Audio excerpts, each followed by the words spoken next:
Chet Holmgren is out for the entire 2022-23 NBA season. What the fuck is Chet Holmgren doing in these Pro-Am games, man? All these guys, they want to be part of this NBA fraternity. They want to be cool and have the ins with all, your big names. Guys like to congregate and just hoop and be a part of that player group. And there's nothing wrong with that, but if you're literally 190 pounds, you're trying to guard LeBron in a fast break, but this is definitely going to discourage a lot of players from participating in these Pro-Ams. And honestly, there might be a contract clause that comes into play that disallows players from doing this stuff. Like, I don't know if you guys remember Patrick Mahomes playing like pickup ball, and there was a video about it, and then all of a sudden he was just not allowed to play basketball ever again. You don't want your franchise gem engaging in any sort of non-supervised athletic activity that could possibly yield an injury the team is unaware of. Like, it's irresponsible on their part, because God forbid if something had happened to him at a pickup run, that would have been devastating. It's like kind of like Markelle Fultz getting into a motorcycle accident. And that could be the reason why. Isn't that what happened? He was in a motorcycle accident and Jumper was completely destroyed and they had to move off him. And that was a number 1 pick. It's like stuff like that. These instances that could ruin a player, what an organization doesn't know about. Now, players can play in Pro-Am as much as they want, but after this happened, I don't know. It'd be interesting to see if there's anything that happens, if there's any ripple effect here. But Chet Holmgren is unbelievable. Like, feel bad for the guy, but it is uncanny just the fact that literally the first time that he tries to pick up LeBron, it could be LeBron, it could have been Giannis, like Zion, think of like these super physical freak athlete guys that someone like Chet Holmgren might have a tough time surviving against in the league. Like, this guy is going to have to guard the rim in the NBA. It's going to be all sorts of muscly, athletic freaks just flying at him all game, and it's like the first time he has to guard LeBron, it's like his foot just shatters. That's insane. It's like you can't even make this shit up.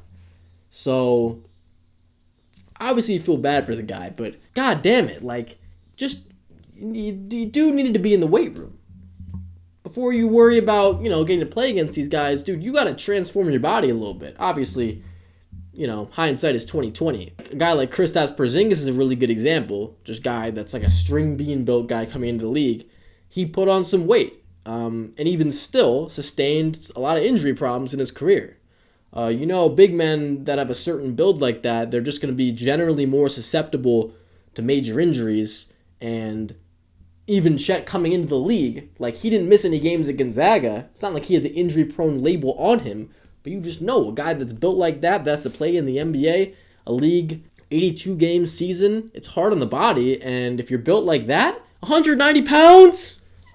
That's insane, man. So, hopefully this is just a one-time thing, and he comes back and he's in better shape next year, and he's actually, it's not a reoccurring problem. And, we've seen guys coming right into the league, big men, Joel Embiid, missed 2 years to start his career, and he's had some injury problems for sure, but he's doing pretty damn well right now. But I think that's the best case scenario for a guy that has the injury-prone label. You're going to miss the first 2 years of your career, and you're going to be an MVP candidate. Obviously, it's the other way around. Like guys like fucking Greg Oden. You really don't know. I mean, there's a complete spectrum of how this is going to pan out, and it really does depend on his physique, development, durability. You just realize, like, yeah, this is not going to work. The way that Chet is built right now, it's not going to work. Like, that's the problem. And the fact that it's already happening gives you the scare that, oh, this might be like routine for Chet at the NBA level, especially if he doesn't change his physique. So